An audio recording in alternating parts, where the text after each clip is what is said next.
Welcome to Cyber Focus from the McCrary Institute, where we explore the people and ideas shaping and defending our digital world. I'm your host, Frank Salufo, and have the privilege to sit down today with Josh Lefkowitz. Josh is CEO of Flashpoint. He's one of the OGs in the cyber business. We've known each other a long time and really excited to sit down with Josh today. Josh, thanks so much. Great to be here. It's been a long time since I've seen you, and great to catch up before our official chat. And thanks for making time during such a busy week. Well, thank you, Josh. You've got a lot going on, and actually, why don't we start with that? How did you get into the cyber business? I mean, you've got an MBA from Harvard. You've went to Williams, I believe, undergrad. So smart dude. But how'd you get into the whole cyber business? Yeah, a very nonlinear path, like so many paths that folks take. I, native New Yorker, and graduated the first college class post 9/11. I had spent the summer of 2001 interning at Merrill Lynch, doing equity sales and trading between my junior and senior year. And heading into graduation, I anticipated that I was going to go work on Wall Street like my dad had and many others. And the more that I learned about 9/11, the more I learned around the national security threats that we were facing, the more I wanted to contribute in some small way. So 6 a.m. the morning I was supposed to start onboarding and training in my financial services job, I quit. Didn't have anything lined up, had no contacts in the national security community, but just started knocking on doors and eventually was fortunate enough to find an entry-level position. And over the next decade, work to eventually found Flashpoint in 2010. Wow. So you've been at the helm for 14 years. Exactly. Yeah. And my co-founder, Evan Coleman, Absolutely. quite well. Evans was one of the leading global experts on terrorist use of the internet, and that was the origins of Flashpoint for the first couple of years. It wasn't until a few years in that we recognized that the tradecraft, the methodologies that we were using to understand terrorist activity online could be more broadly applicable to a wider set of illicit actors, hackers, cyber criminals, fraudsters. And really that was the beginning of the next phase of Flashpoint. You know, before we jumped into our conversation here, other than talking about the Knicks, which go Knicks, That's right. we were also talking about how open source intelligence, the evolution, how much it's changed over the many years. It used to sort of be the stepchild of the intelligence community. I would argue today it's front and center. So what are your thoughts there? Yeah, it's extraordinary to see how OSINT has come of age. The intelligence community, of course, put out their OSINT IC strategy a couple months ago, called it the INT of first resort. A senior leader at DIA was presenting last week. He said when he started in the intelligence community about 2 decades ago, OSINT was the salt sprinkled on top of the foundational exquisite capabilities, SIGINT, HUMINT, et cetera. He said today OSINT comprises 75 or 80%. It's truly the main course. And we see through our work across the national security ecosystem as well as the enterprise that OSINT is driving incredible insights and incredible outcomes, incredible solutions in a way that is really changing the game. And not to butter you up while we're here, but you played a big role in all of that. So I mean, correct me if I'm wrong, but when I think of Flashpoint, I think of illuminating the deep web, the dark net, and it's sort of a combination of human meets technical means, and I would argue just from an OSINT perspective, there's always going to be a need for exquisite sources, methods, means of collection that only the government can and quite honestly should do. But I think the majority of the information is not going to be procured by the government. But I'd be curious what some of your thinking is there. Yeah, and we're certainly extremely proud of the leadership role that we've helped to play in blazing new trails when it comes to OSINT and the impact that it can have in the national security community as well as the enterprise.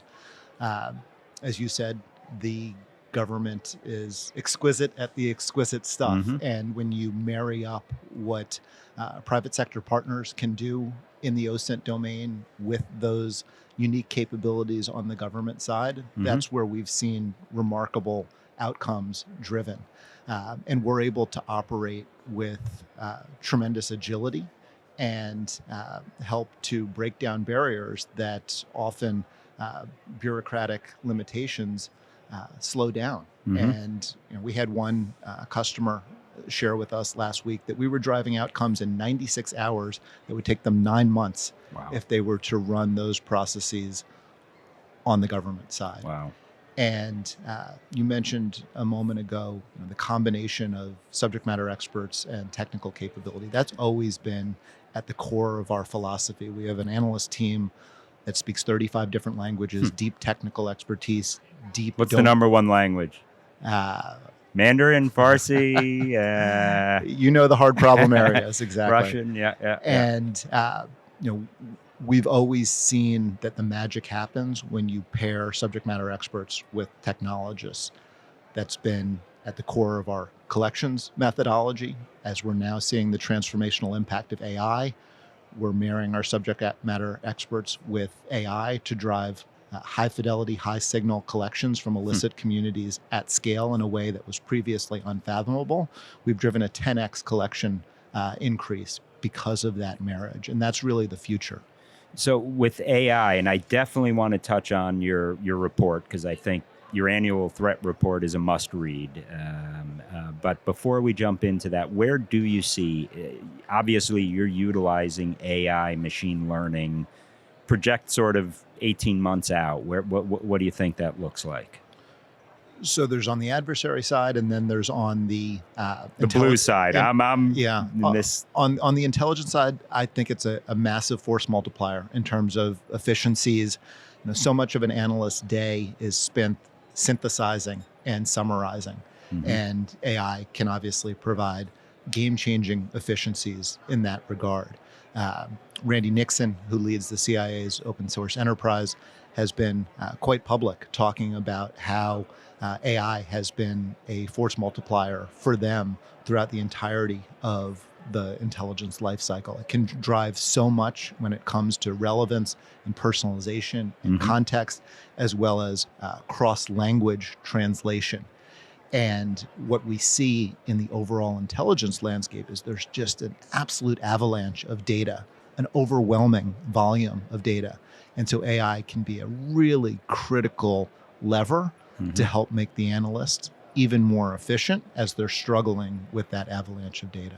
And sift some of the signal through the noise, right? Exactly. Yeah. Exactly. And what about human intelligence? I even if it's in cyberspace, that's still some of your bread and butter, isn't it? You guys are very good at that.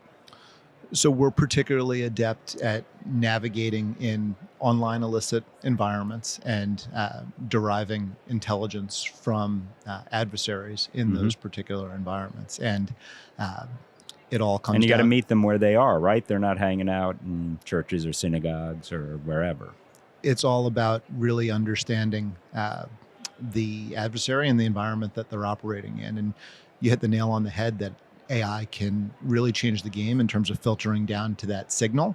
And in a variety of different scenarios and situations, AI can be a huge force multiplier. So let's go into your report. Every year, it's actually one of the few reports I actually take the time to read. Thanks, so Frank. Let's talk 2024. What were some of the big takeaways? Yeah.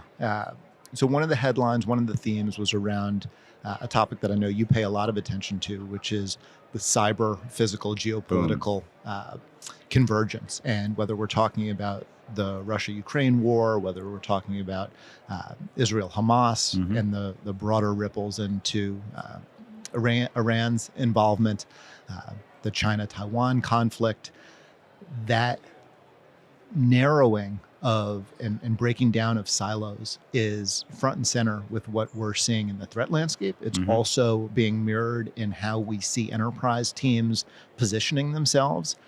I'm sure you've talked to CISOs and CSOs who have set up fusion centers in some of the largest Fortune 500 enterprises in the world. It's because they recognize that looking at a threat as just a cyber threat or just a physical threat no longer reflects the way that illicit actors are operating. You have to have that multi-domain, multi-team approach to be able to navigate the threat landscape of today. And the next stage of that is whatever's happening in the physical world has a cyber element to it, and vice versa. So you are starting to see geopolitics play into all of this. Any beyond sort of that strategic awareness and intent, any takeaways from either Ukraine in terms of Russian aggression or Hamas in terms of targeting Israel that are worth touching on here? Yeah, I'll make one comment on the geopolitical front and then bring it back to the enterprise environment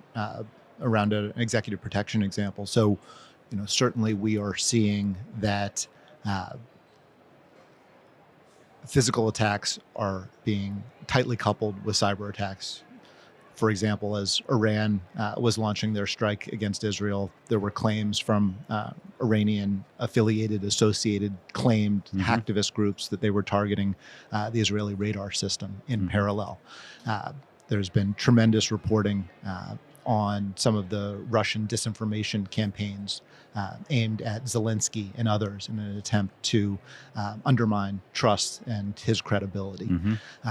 Taking it back to the Fortune 500 environment and how that convergence of physical and cyber is increasingly ever present. We work with a lot of executive protection teams at Fortune 500 companies. And of course, you have the typical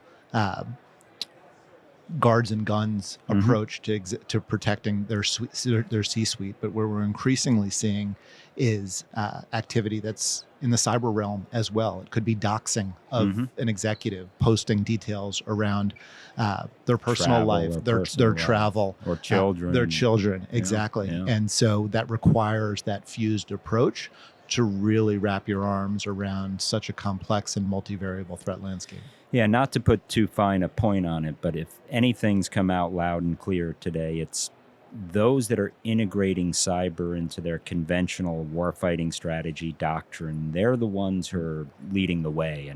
And clearly we have capabilities ourselves, but I would argue we play by Queen's rules. So, and that's a good thing. I'm not suggesting we don't, but that's one thing that's come out loud and clear in any conflict we're looking at. And obviously right now there's a lot of concern, and the bells are being rung nonstop by the government leadership that we've seen pre-positioning of critical infrastructure in Guam and elsewhere, Volt Typhoon and the like. Let me ask. And sorry, before we move off this point, I would also tie it back to our thread on OSINT, because the visibility that OSINT is able to provide into, for example, the Russia-Ukraine conflict is unprecedented. Yeah. To be able to watch in real time as the Wagner coup unfolded on Telegram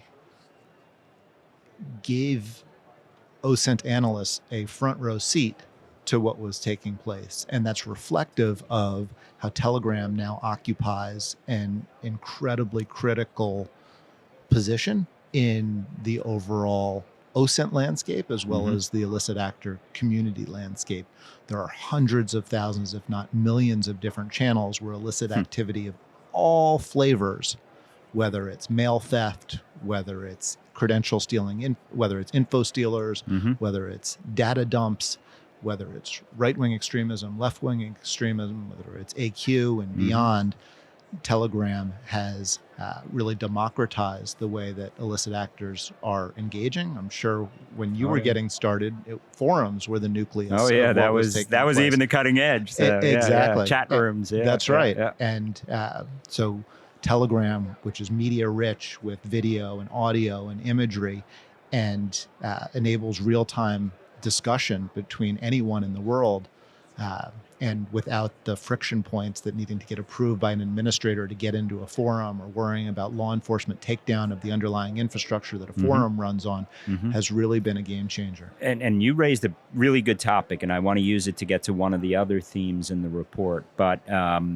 you, in terms of ransomware, has really democratized the cyber threat. It is everyone's problem. It's not just Fortune 100 companies. It's small, medium-sized businesses, state, local, tribal, territorial, us as individuals. So it's really democratized the threat in a negative way. But before we jump into that, there's still always going to be the need for an experienced analyst who could sift the disinformation, which is becoming more and more prevalent. So if you ingest a lot of information into a system and it's all garbage, you're going to get garbage in, garbage out, right? So I think that is sometimes lost in this discussion. We'll never just push a button and get an answer, right? I'm so glad you said that, because you could walk around RSA this and week you think otherwise, and you think otherwise, that AI is going to replace the human. And since the earliest days of Flashpoint, our philosophy has been, you can't replace the human, you never will. Technology, whether it was how it existed in 2010 when we got started, or what AI is opening doors for in terms of the art of the possible in 2024 and beyond, will only lead to the analyst getting smarter and more efficient. But there are so many folks that look at AI with trepidation because they think it's going to put them out of a job. And I would very much say, no, it's going to make you far more efficient and enable you to focus on the needle moving activity that will really drive the most profound and meaningful outcomes. Well said. And the reality is it's here. So you either jump on the bus or you get run over. That's the reality here, isn't it? Isn't it? Yeah. So you did also identify a spike in ransomware incidents. Anything worth highlighting to our audience here? Yeah, it's a stark landscape on the ransomware front for sure. An 80+% uptick in ransomware attacks in 2023. Over 5,000 attacks that we identified. And we're also in parallel seeing an evolution of the cyber extortion tactics that accompany those attacks. And ransomware actors are becoming bolder. They're becoming more aggressive. So for example, they may start contacting the employees of the impacted organization. They may start contacting the customers of the impacted organization and say, your organization has been impacted by ransomware and they're not taking this seriously enough, in an effort to create pressure on the organization to pay. There was also a notable revelation today, which has come out previously, but it was highlighted today in the U.S. and international government actions targeting the Lockbit support. So a key player in the Lockbit network. For folks that are not familiar with Lockbit, at times it has been the most prolific ransomware network in the world. Conti, Lockbit, they're exactly. always top 10 no matter what, right? And they'd had secured approximately 500 million in ransom payments, just to give you a sense for the scale and scope of their operation. And in today's DOJ press release announcing the Lockbit support's indictment, they noted that through the course of their investigation, they saw that ransom victims' data and ransomware victims who paid with the assumption and belief that their data would be deleted once they made the payment, in fact, had not been deleted. And they sometimes get hit twice, 3 times.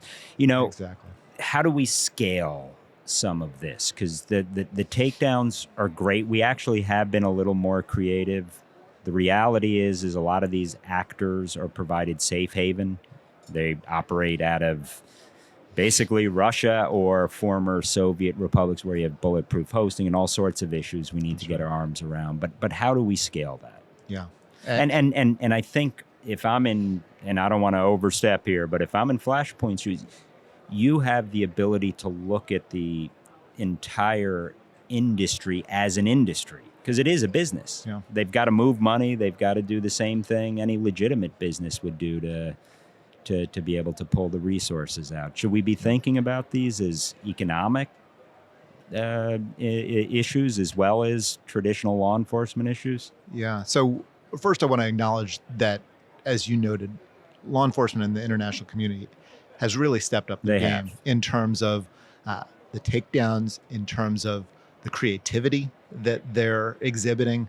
The Lockbit operation was a textbook case of information operations turned towards the bad guys. Yeah, it was awesome. It was pretty fun. It was remarkable. And they used the same techniques that the adversary would use. And really, clocks ticking. That's right. Yeah. And really taking off their gloves in terms of some of the mind games that the bad guys have been playing and turning them on their head. Which makes sense, because trust is the coin of the realm for the good guys and the bad guys. You lose confidence and trust in your people, you suddenly can't do business as well. That's right? exactly right. And what Lockbit did, like many others, is they developed this RAS, ransomware as a service, where you had the nucleus, the headquarters of the operation, but then you had affiliates who would take home 80% of their profits, but then pay 20% back to headquarters effectively. And so that has been a model that has really helped to scale illicit activity.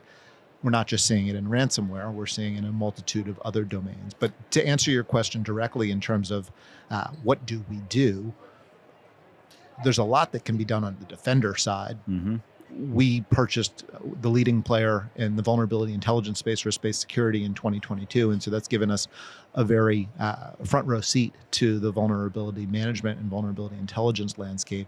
Last year alone, there were over 33,000 vulnerabilities disclosed. More than 50% of them were rated high to critical on a severity scale. And if you think about that volume, I'm not good at math, but that's not very good. So yeah, exactly. And it raises the question, well, if you're a vulnerability management leader, how do you prioritize patching if everything is a priority? Yep. And you see from what CISA has done with the KEV catalog, the known exploited vulnerability catalog, it helps to provide context and guidance around what to prioritize. Companies are often using KEV in collaboration with, complemented by Flashpoint's vulnerability intelligence, which provides additional context and additional metadata to guide that prioritization. So that's one pillar of where we need to get better. And then another key pillar is around what are known as info stealers. Info stealers are a type of malware which have exploded in popularity. They get on an endpoint, they get on a device, and they steal a staggering diversity of data, whether it be usernames and passwords, financial information like credit cards and crypto wallets, but also cookies. And so that enables an individual with an info stealer log to often defeat MFA. It enables them to log in to sensitive corporate accesses, whether it be VPNs, whether it be Jira instances, Confluence, webmail.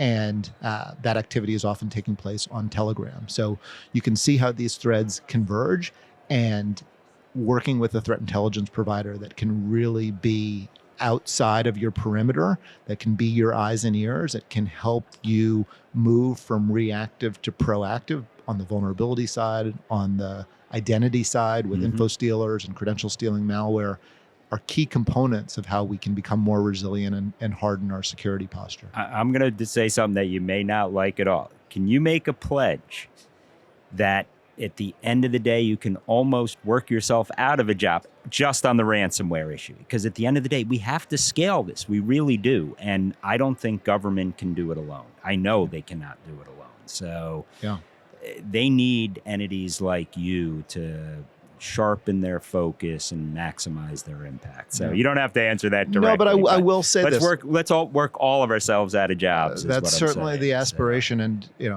CISA has done a great job in so many different ways. They released some eye-opening data recently where they said they reached out to organizations that were impacted by particular vulnerabilities and encouraged them to patch, let's say. And it was staggering to see that less than 50% had. And what that tells us is that we have a real hygiene problem, because if you're getting that type of call on the bat phone, there's a good reason. And if we're only seeing that level of follow through, it's reflective of some of the broader hygiene issues that we encounter. Josh, the tyranny of time requires I be a bit of a tyrant. We are at the end of our time. Thank you for joining us today. Thank you for fighting the good fight, and keep fighting that. So thank you. This was a lot of fun. Thanks for having me on, Frank. Awesome. As always.